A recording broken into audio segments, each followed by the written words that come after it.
Bum bum bum bum bum bum bum bum bum bum bum bum. The Peter Light Show. Bum bum bum bum bum bum bum. Oh, that was a beautiful swing. This video is a prayer request for personal matters, so it's a like video.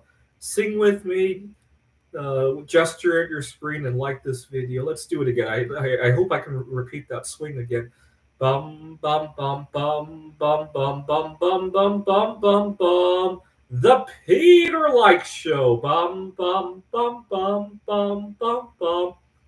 I really like it when I do these signature swings, whether it be like, dislike, or shit. And the reason for that is that when I was a kid, my family and I lived in Pittsburgh, Pennsylvania, and we had this accident attorney, Edgar Snyder.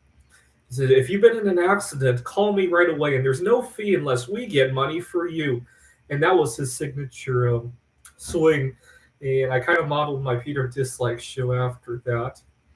But his swing was really funny because I was 5 years old at the time, and it seemed like no matter where in the living room I sat, he could always point at me, and I didn't realize the optics of that. But I was like, how does Edgar guess where I'm sitting? I remember the commercial would go on, and I would hide in the room in a weird corner to see if he could guess where I was. I was 5 years old at the time, and he always guessed where I was.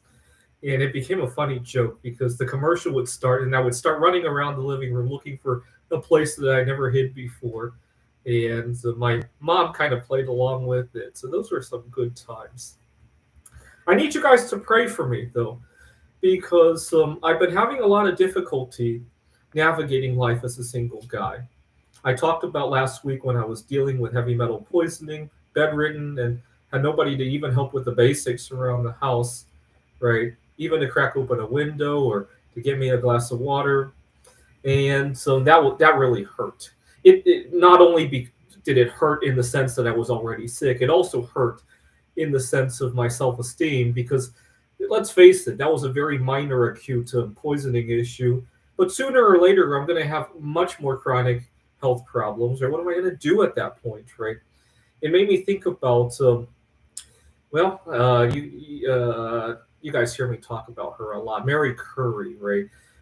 She was poisoned with a different metal, right? A whole row below the metal I was poisoned with, and she was all alone in her final days, right? I don't know how she took care of herself. I guarantee there were times she wished there was somebody to get her the glass of water or whatever the situation is, right? And so it made me, it woke me up to the idea that I need to go network with more people. That was a good wake up call.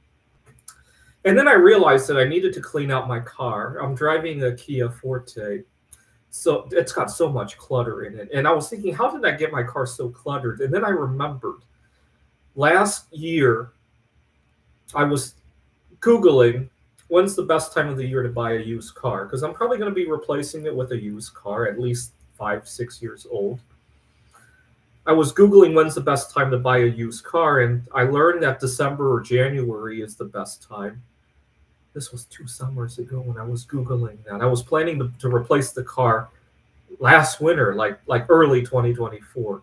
And somehow I never got around to replacing it. And I drove it another 8 months, if you could believe it. In large part because I got so busy with my art projects, because I was so worried about workplace power imbalance. I wanted to level the power and hence the art career. And I got so lost with that I just allowed my car to get cluttered, thinking at some point I'm going to be driving to the dealer's lot, picking up another car, and then as I move things, clean it up a little bit, right? There's another reason I want to buy my car in the wintertime. There's so much stuff to move and get rid of.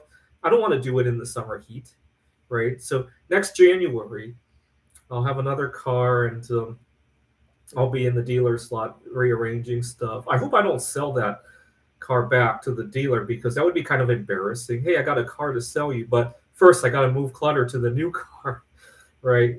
Hopefully, I'll drive that car until the wheels fall off, so I won't have to deal with that. I'll just sell it to a junkyard or even donate it to charity, right? Then I won't have to deal with that. But that's exactly why my car got so cluttered because I was thinking about replacing it, and then I never got around to it. That's how insane the last year of my life has looked like. And I also never got around to a lot of other things. Seeing my family in Taiwan, I got two elderly grandmothers. I missed last year's Computer Olympiad as well. And I'll probably miss this year's. I might do like one or two token events just to keep my name alive there, but I haven't been really doing very much there. And you get the idea, right? And so tomorrow, the first thing I'm going to do is get as much clutter out of there as I can. There's a lot of stuff I need to toss anyway.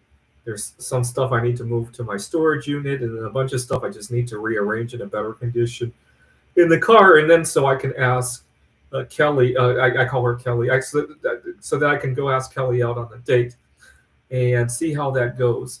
I think this is an ideal time to ask. It's she and I both work at schools. She does HR stuff, right? And it's back to school week. If it doesn't go right, it's like we hit we could just start fresh again, right? So I think it's a good time to be asking.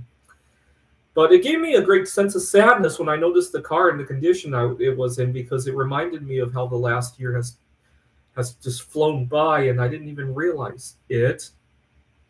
Now, my dream is that Kelly and I will become more like a power couple, a non-romantic kind of power couple. When I was working on my PhD advisor and her husband were kind of like that. They both did a PhD advising kind of work at two different schools, actually. And they published papers together. It kind of, I used to call them the Currys of computer science. It reminded me of Mary and Peter Curry. And the only difference is that they don't have children to pass down the legacy, right?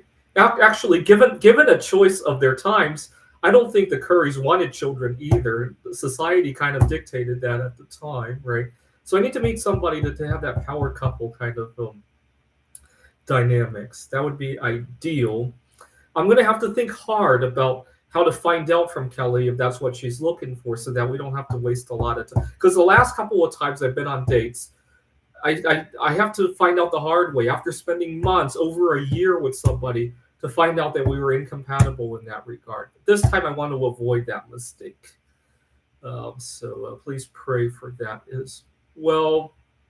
Pray that I continue to network with people. And I hope Kelly lands that job at. She did apply for a job at the Maricopa colleges as well, and I just love I just love that power couple kind of dynamics, right? The other power couple I can think of in our lives is the Obamas were kind of like that as well, right? And who else? I think the Kennedys as well would kind of have that would fit that bill as well in terms of the power couple dynamic. That's the kind of relationship I want to have. So please pray for that by leaving a like on this video. This is the Peter Like Show.